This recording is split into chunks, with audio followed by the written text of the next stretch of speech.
कभी कभी ऐसा होता है कि किसी काम में हम पूरा जोर लगा देते हैं, लेकिन आखिरी क्षण में हमें असफलता, नाकामी हाथ लगती है। ऐसे में मायूस होना लाजमी है। कुछ समय के लिए हम असहाय भी महसूस करते हैं, लेकिन ऐसे समय में हमें एक बात याद रखनी चाहिए कि असफलता से बड़ा कोई और टीचर नहीं होता। एक असफलता हमें जितनी सीख दे जाती है, शायद ही हमें वो बारीक बातें कहीं और से पता लगे, कहीं और से हम इन्हें जान पाए। तो बस असफलता से सीख लीजिए और जुड़ जाइए सफलता के लिए किसी और मिशन में। हेलो इंडिया, मैं हूं प्रीति। हेलो इंडिया, मैं हूं पराक्रम।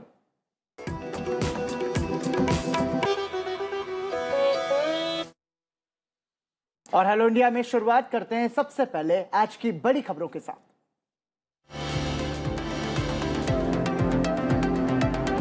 अमेरिका दौरे पर गए प्रधानमंत्री नरेंद्र मोदी ने अमेरिकी उपराष्ट्रपति कमला हैरिस से मुलाकात के दौरान कमला हैरिस की तारीफ की और उन्हें भारत आने का न्योता दिया। प्रधानमंत्री नरेंद्र मोदी ने कहा कि कमला हैरिस का अमेरिका का उपराष्ट्रपति बनना सभी के लिए गर्व की बात है। प्रधानमंत्री नरेंद्र मोदी ने अपनी यात्रा के दौरान ऑस्ट्रेलिया के प्रधानमंत्री स्कॉट मॉरिसन और जापान के प्रधानमंत्री योशिहिदे सुगा के साथ द्विपक्षीय वार्ता की।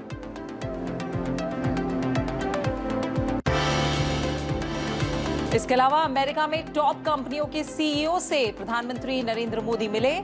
जिन 5 कंपनियों के शीर्ष अधिकारियों से प्रधानमंत्री नरेंद्र मोदी ने मुलाकात की, उनमें एडोब के सीईओ शांतनु नारायण और जनरल एटॉमिक्स के सीईओ विवेक लाल भारतीय मूल के अमेरिकी हैं। एडोब के शांतनु ने कहा कि प्रधानमंत्री नरेंद्र मोदी के विजन के बारे में सुनकर हमेशा खुशी होती है।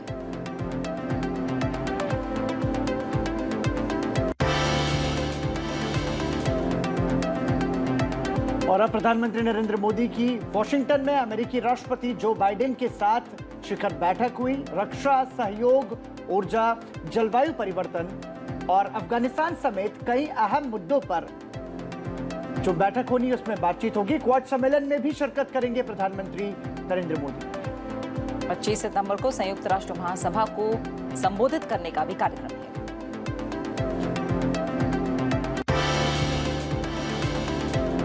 पराली जलाने से होने वाले वायु प्रदूषण को कम करने की कार्य योजना को लेकर केंद्रीय पर्यावरण मंत्री भूपेंद्र यादव ने दिल्ली और उसके सटे पड़ोसी राज्यों के साथ चर्चा की। बैठक में पराली और कचरा जलाने और वाहनों से होने वाले प्रदूषण को कम करने के लिए राज्यों के बीच सहयोग और कार्य योजनाओं के अमल पर बात हुई। इसमें पूसा की जैव अपघटक प्रौद्योगिकी के उपयोग की योजना पर भी विचार किया गया। देश ने कोविड-19 टीकाकरण में 83 करोड़ के ऐतिहासिक आंकड़े को पार कर लिया है। बीते 24 घंटे में 71 लाख से अधिक खुराकें लगाई गई हैं। अब तक लगभग 62 करोड़ लोगों को कोविड वैक्सीन की पहली डोज मिल गई है। 21.5 करोड़ लोगों को दोनों डोज मिल चुकी हैं। नीति आयोग के सदस्य डॉक्टर वी.के. पॉल ने कहा कि कोविड एसओपी के तहत दिव्यांग और घर से बाहर नहीं जा पाने वालों के लिए घर पर टीकाकरण की व्यवस्था की जाएगी।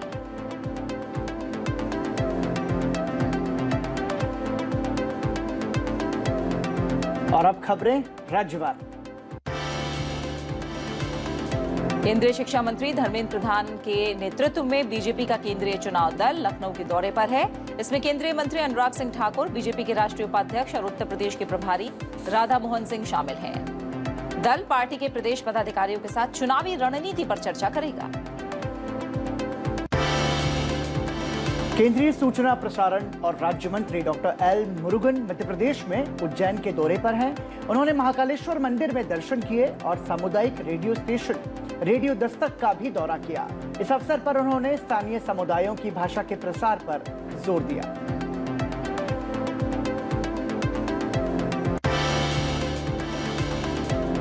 सूचना और प्रसारण मंत्री अनुराग ठाकुर आज लद्दाख के लेह में पहले हिमालयन फिल्म उत्सव का उद्घाटन करेंगे। ये समारोह 24 से 28 सितंबर तक चलेगा। समारोह का आयोजन स्वाधीनता के 75 साल के सिलसिले में चल रहे आजादी का अमृत महोत्सव के तहत किया जा रहा है।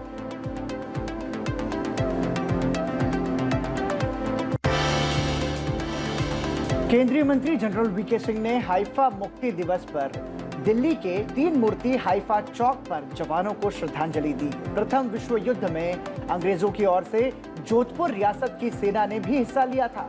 इतिहास में इस लड़ाई को हाइफा की लड़ाई के नाम से जाना जाता है।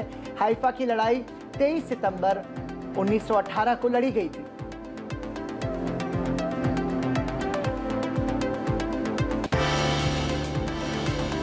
दिल्ली के कनॉट प्लेस में देश के पहले स्मोक टावर का ट्रायल पूरा हो गया है। अगले महीने 1 अक्टूबर से स्मोक टावर पूरी क्षमता के साथ काम करना शुरू कर देगा। अमेरिकी तकनीक से बना ये स्मोक टावर हवा में प्रदूषण की मात्रा को कम करता है।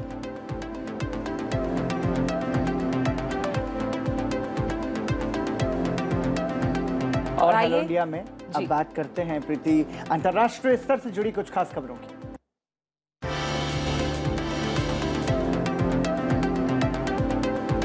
संयुक्त अरब अमीरात के विदेश व्यापार राज्य मंत्री डॉक्टर सानी बिन अहमद अल जैदी ने नई दिल्ली में वित्त मंत्री निर्मला सीतारमण से मुलाकात की।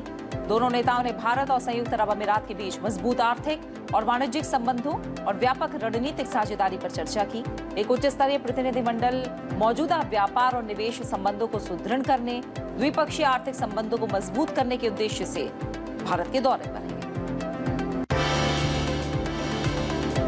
भारत ने अफगानिस्तान के लोगों की मानवीय आवश्यकताएं पूरी करने के लिए विश्व समुदाय से एकजुट होने का आग्रह किया है। विदेश मंत्री एस जयशंकर ने न्यूयॉर्क में कहा कि अफगान लोगों को मानवीय सहायता उपलब्ध कराने में लगी एजेंसियों की संकटग्रस्त लोगों तक सीधे और निर्बाध पहुंच सुनिश्चित की जानी चाहिए।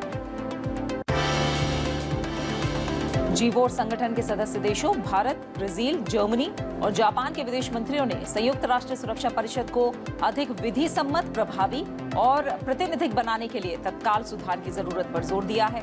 सदस्य देशों ने माना कि सुरक्षा परिषद को उभरती जटिलताओं और अंतर्राष्ट्रीय शांति और सुरक्षा के समक्ष आ रही चुनौतियों से निपटने के लिए स्थायी और अस्थायी सदस्यों की संख्या बढ़ानी होगी, तभी परिषद अपने कर्तव्यों का प्रभावी ढंग से निर्वाह कर सकेगी। विश्व स्वास्थ्य संगठन ने वायु गुणवत्ता की गाइडलाइंस में संशोधन कर कड़े वायु सुरक्षा मानक तय किए हैं। PM 2.5 की सालाना औसत सुरक्षित सीमा को 10 माइक्रोग्राम से घटाकर 5 माइक्रोग्राम प्रति घन मीटर कर दिया है। वहीं PM 10 के वार्षिक औसत को 20 माइक्रोग्राम से 15 माइक्रोग्राम प्रति घन मीटर तय किया है। WHO ने 15 साल में पहली बार अपने वायु गुणवत्ता से जुड़े दिशा निर्देशों में संशोधन किया है, जिसका मकसद वायु प्रदूषण में हर साल होने वाली लाखों मौतों को कम करना है।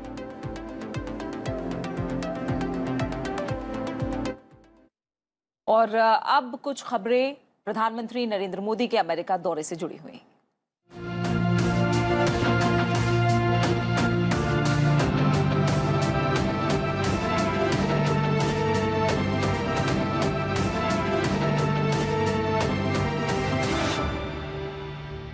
अमेरिका दौरे पर गए प्रधानमंत्री नरेंद्र मोदी की उपराष्ट्रपति कमला हैरिस के साथ मुलाकात पूरी हो चुकी है। इस मुलाकात में कई मुद्दों पर बातचीत की गई। कोरोना पर भी चर्चा हुई, व्यापार पर भी मंथन हुआ और रिश्तों को मजबूत करने पर भी जोर दिया गया। इस मुलाकात के दौरान एक वक्त ऐसा भी आया जब प्रधानमंत्री मोदी ने कमला हैरिस की खुलकर तारीफ की और उन्हें भारत आने का न्योता भी प्रधानमंत्री मोदी ने दिया। साथ ही साथ प्रधानमंत्री ने कहा कि कमला हैरिस का अमेरिका का उपराष्ट्रपति बनना सभी के लिए गर्व की बात है। उन्होंने हैरिस को पूरी दुनिया के लिए एक प्रेरणा बताया। आपने एक सच्चे मित्र की तरह बहुत ही संवेदना भरा और सहयोग का संदेश दिया था। उस समय अमेरिका की सरकार, कंपनीज और इंडियन कम्युनिटी सभी मिलकर के भारत की सहायता के लिए एकजुट हो गए थे। एक्सेलेंसी, राष्ट्रपति बाइडेन और आपने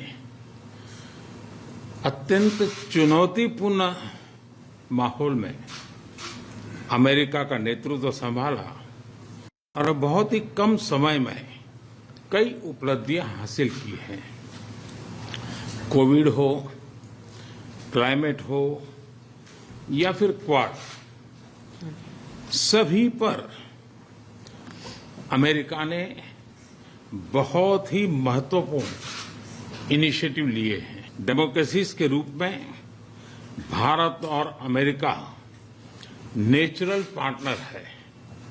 हमारे मूल्यों में समानता है, हमारे जियोपॉलिटिकल हितों में समानता है और हमारा तालमेल और सहयोग भी निरंतर बढ़ता जा रहा है। वहीं अमेरिका के उपराष्ट्रपति कमला हैरिस ने प्रधानमंत्री नरेंद्र मोदी के निमंत्रण पर खुशी जाहिर की और भारत को अपना एक मजबूत साझेदार माना है। उन्होंने कहा कि दुनिया के बदलते समीकरण के बीच दोनों भारत और अमेरिका को साथ मिलकर काम करना होगा। उनकी तरफ से स्पष्ट कर दिया गया कि अभी पूरी दुनिया में लोकतंत्र खतरे में है। ऐसे में दोनों भारत और अमेरिका को साथ मिलकर इससे लड़ना होगा। उनकी नजरों में अगर भारत का सहयोग रहा तो इस दिशा में सकारात्मक परिणाम देखने को मिल सकते हैं। India, of course, is a very important partner to the United States. Throughout our history, our nations have worked together, have stood together to make our world a safer and stronger world. Mr. Prime Minister, when you and I last spoke in June, we talked about how our world is more interconnected and interdependent than ever before. And the challenges that we face today have highlighted that fact, be it COVID-19, the climate crisis, and the importance of our shared belief in a free and open Indo-Pacific region. On COVID-19, our nations have worked together.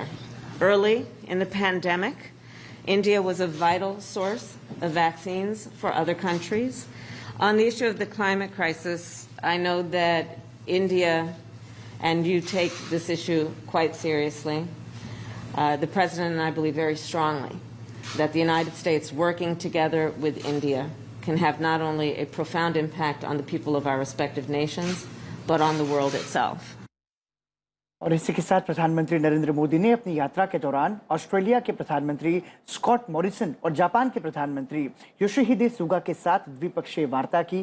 प्रधानमंत्री कार्यालय ने tweet किया, प्रधानमंत्री Scott Morrison ने प्रधानमंत्री नरेंद्र मोदी के साथ बातचीत की। उन्होंने भारत और ऑस्ट्रेलिया के बीच आर्थिक संबंधों को गहरा करने के उद्देश्य समेत कई विषयों पर चर्चा की। तो वहीं जापान के प्रधानमंत्री योशिहिदे सुगा के साथ द्विपक्षीय वार्ता बैठक के दौरान कई द्विपक्षीय मुद्दों पर विस्तार से बातचीत की गई। ये प्रधानमंत्री मोदी की योशिहिदे सुगा के साथ पहली मुलाकात है। इससे पहले सिर्फ फोन के जरिए ही दोनों नेताओं के बीच बातचीत हुई थी।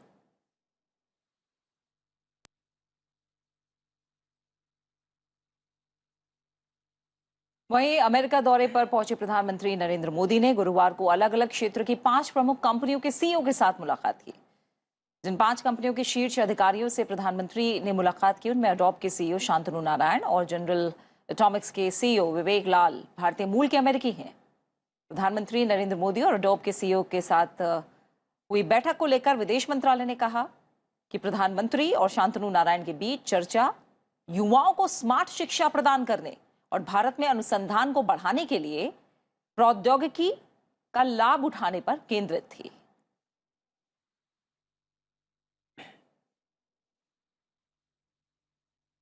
अमेरिका यात्रा के दौरान आज प्रधानमंत्री नरेंद्र मोदी अमेरिका के राष्ट्रपति जो बाइडेन से द्विपक्षीय बैठक करेंगे, जिसमें कोविड टीकाकरण, रक्षा सहयोग, ऊर्जा, जलवायु परिवर्तन और अफगानिस्तान समेत वैश्विक सुरक्षा चुनौतियों पर बातचीत होगी। इसके साथ ही वो क्वाड शिखर सम्मेलन में भी हिस्सा लेंगे।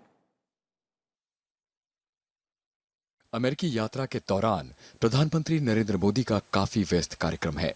ऑस्ट्रेलिया के प्रधानमंत्री स्कॉट मॉरिसन, जापान के प्रधानमंत्री योशिहिदे सुगा और अमेरिका के राष्ट्रपति जो बाइडेन के साथ अलग अलग द्विपक्षीय बैठक करेंगे। इसके अलावा क्वाड शिखर सम्मेलन में शिरकत और संयुक्त राष्ट्र महासभा के सत्र को संबोधित करेंगे। 6 broad elements. So, first is, of course, the bilateral meeting with President Biden. Second is the meeting with the Vice President Kamala Harris. Third is the Quad Summit.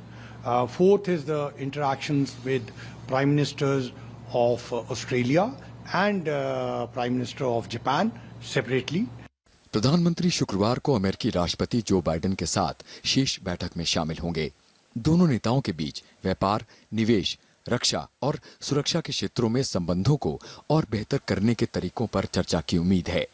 जनवरी 2021 में अमेरिकी राष्ट्रपति बनने के बाद उनकी प्रधानमंत्री के साथ पहली प्रत्यक्ष मुलाकात होगी।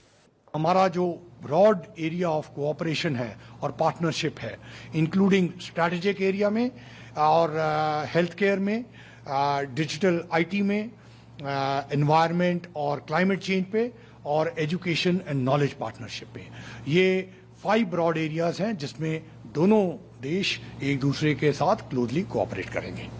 क्वाड शिखर सम्मेलन प्रधानमंत्री नरेंद्र मोदी की अमेरिका यात्रा का दूसरा बड़ा कार्यक्रम होगा। प्रधानमंत्री 24 सितंबर को ही अमेरिका के वॉशिंगटन में ऑस्ट्रेलिया के प्रधानमंत्री स्कॉट मॉरिसन, जापान के प्रधानमंत्री योशिहिदे सुगा और अमेरिका के राष्ट्रपति जो बाइडेन के साथ क्वाड नेताओं के शिखर सम्मेलन में हिस्सा लेंगे। वॉशिंगटन में अपनी बैठकों के बाद प्रधानमंत्री 25 सितंबर को संयुक्त राष्ट्र महासभा में शरीक होने के लिए न्यूयॉर्क की यात्रा करेंगे। न्यूयॉर्क में 25 सितंबर को प्रधानमंत्री संयुक्त राष्ट्र महासभा को संबोधित करेंगे, जिसमें कोविड-19 महामारी, आतंकवाद से निपटने की जरूरत, जलवायु परिवर्तन और अन्य महत्वपूर्ण मुद्दों सहित वैश्विक चुनौतियों पर ध्यान केंद्रित किया जाएगा। ब्यूरो रिपोर्ट, संसद टीवी। और इस दौरे के दौरान प्रधानमंत्री नरेंद्र मोदी अमेरिका के राष्ट्रपति जो बाइडेन की तरफ से वर्चुअल तौर पर आयोजित ग्लोबल कोविड-19 समिट का भी हिस्सा बने हैं। प्रधानमंत्री ने इस दौरान कहा कि भारत ने हमेशा पूरे विश्व को एक परिवार के रूप में देखा है। कोविड-19 पर आयोजित वैश्विक सम्मेलन को डिजिटल माध्यम से संबोधित करते हुए प्रधानमंत्री ने कहा कि भारत टीकों के उत्पादन की वर्तमान क्षमता को बढ़ा रहा है और जल्द ही दूसरे देशों को टीकों की आपूर्ति बहाल करेगा। As our production increases, we will be able to resume vaccine supply to others too. For this, the supply chains of raw materials must be kept open. With our Quad partners, we are leveraging India's manufacturing strength to produce vaccines for the Indo-Pacific region. प्रधानमंत्री ने कहा कि देश के दवा उद्योग ने किफायती उपकरण, दवाइयां, चिकित्सकीय उपकरण और पीपीई किट का उत्पादन किया है, जो दूसरे देशों को भी मुहैया कराई गई। We have shared medicines and medical supplies with over 150 countries. 2 indigenously developed vaccines have received emergency use authorization in India, including the world's first DNA-based vaccine. Several Indian companies are also involved in licensed production of various vaccines. प्रधानमंत्री ने कहा कि आज भारत में विश्व का सबसे बड़ा टीकाकरण अभियान जारी है। Recently, we vaccinated about 25 million people a single day. Our grassroots level healthcare system had delivered over 800 million vaccine doses so far. कोविड-19 महामारी की वजह से अर्थव्यवस्था पर पड़े प्रभावों के समाधान पर जोर देते हुए प्रधानमंत्री नरेंद्र मोदी ने वैश्विक समुदाय से टीकों के प्रमाण पत्र को पारस्परिक मान्यता देकर अंतर्राष्ट्रीय यात्रा को आसान बनाने की भी अपील की। International travel should be made easier through mutual recognition of vaccine certificates. Excellencies, I once again endorse the objectives of this summit. प्रधानमंत्री ने कहा कि जैसे ही नए टीके विकसित होंगे, हम उत्पादन क्षमता को और तेज करेंगे। जैसे ही उत्पादन बढ़ेगा, दूसरों को टीकों की आपूर्ति बहाल करेंगे। ब्यूरो रिपोर्ट, संसद टीवी। तो प्रधानमंत्री नरेंद्र मोदी का अमेरिकी दौरा भारत और अमेरिका के संबंधों के लिहाज से महत्वपूर्ण है ही प्रीति, लेकिन हम ये देख रहे हैं कि पूरी दुनिया की नजर इस पर टिकी हुई है। बिल्कुल, जाहिर तौर पर तमाम अहम कार्यक्रम हैं और आज रात 8:30 बजे यूएस प्रेसिडेंट जो बाइडेन के साथ पहली मुलाकात प्रधानमंत्री नरेंद्र मोदी की होनी है। इस पर भी नजरें आज सारी दुनिया की रहने वाले हैं, क्योंकि जिस तरह से हम रीजनल और ग्लोबल तमाम मोर्चों पर तमाम चुनौतियों से निपट रहे हैं, उनमें इन दोनों बड़े देशों की साझेदारी जाहिर तौर पर काफी मायने रखती है। बिल्कुल, और इसी के साथ हेलो इंडिया में फिलहाल रुक रहे हैं एक छोटे से ब्रेक के लिए। बने रहिए हमारे साथ।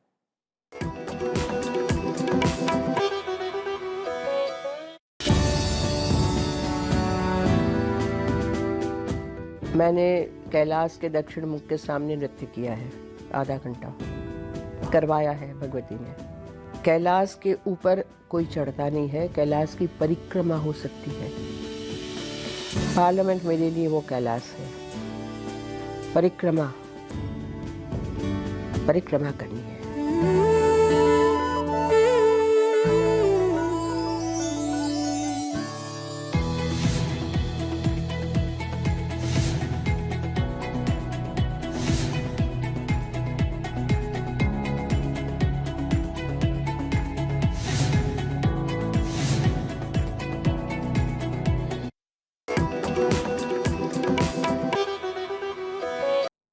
और आज की तारीख के इतिहास के बाद आगे बढ़ते हैं और बात करते हैं news you can use segment की। तो प्रीति, आज न्यूज यू कैन यूज में हम व्यूअर्स के लिए क्या लेकर आए? पराक्रम, थोड़ा सा सोचिए कि हमारे हाथ में इस समय जो एक मोबाइल है उससे आज हम कितने काम कर सकते हैं।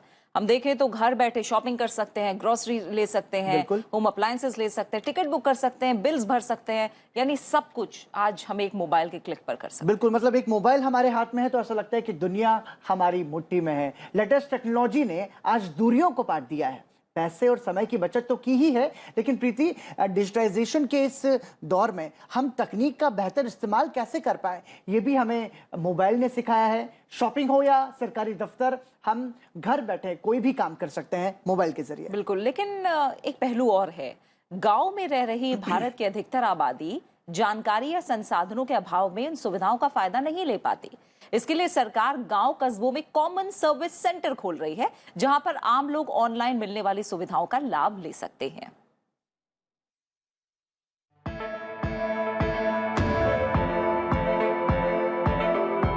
कॉमन सर्विस सेंटर केंद्र सरकार की राष्ट्रीय ई शासन योजना का एक महत्वपूर्ण हिस्सा है, जो डिजिटल सेवा को चलाने वाला एक केंद्र है। इस योजना के जरिए PPP यानी कि पब्लिक प्राइवेट पार्टनरशिप से देश भर में कॉमन सर्विस सेंटर्स की स्थापना की गई है। CSC से पैन कार्ड, आधार कार्ड, इलेक्शन कार्ड, मतदाता सूची में नाम जुड़वाना, पहचान पत्र, पासपोर्ट बनाने की सुविधा दी जा सकती है।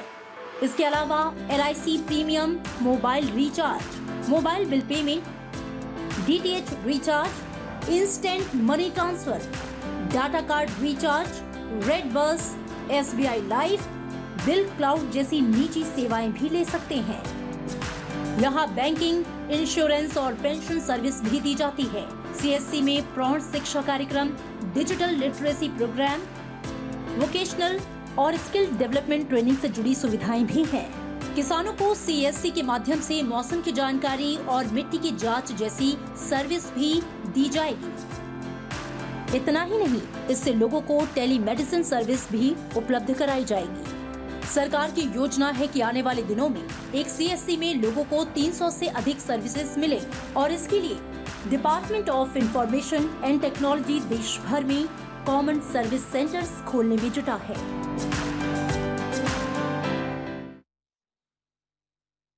तो देखा हमने उस खबर को जो सीधे सीधे लोगों से जुड़ी है, उनके सरोकार से जुड़ी है। बिल्कुल, और इसकी जानकारी के जरिए आप जो सरकार की तमाम सारी योजनाएं हैं आपके लिए, वो उसका लाभ आप ले सकते हैं। बिल्कुल, और इसी के साथ आज का जो सफर है वो यहीं पूरा हो रहा है हेलो इंडिया का। लेकिन जाते जाते हम आपको छोड़ जाते हैं एक बेहद खास कलाकार के साथ। आप सुन सकते हैं ध्रुपद पंडित प्रेम कुमार मलिक के साथ। आप लीजिए इसका आनंद और फिलहाल मुझे और पराक्रम को दीजिए इजाजत। नमस्कार। नमस्कार।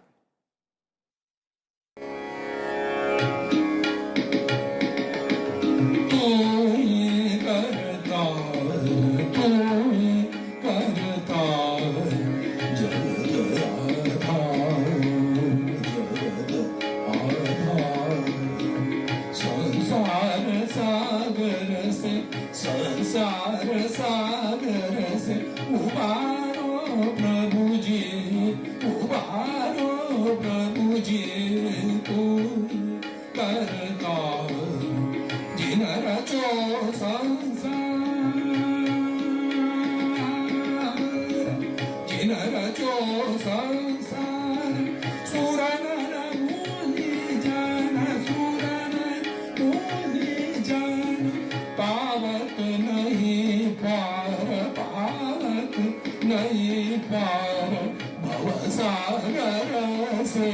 उबारो प्रभु जी उबारो प्रभु जी उबारो प्रभु जी तू करतार तू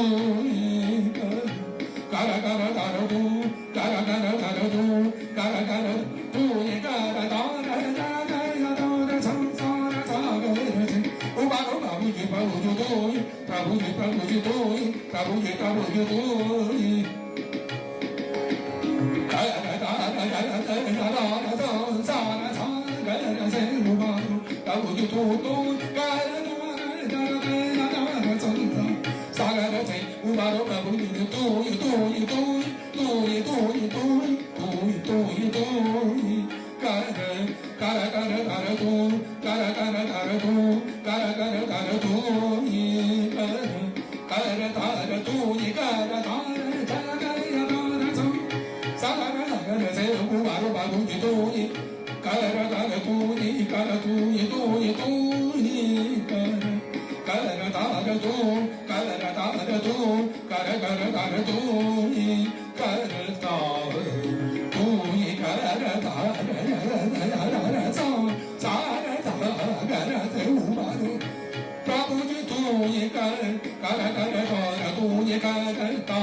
जगत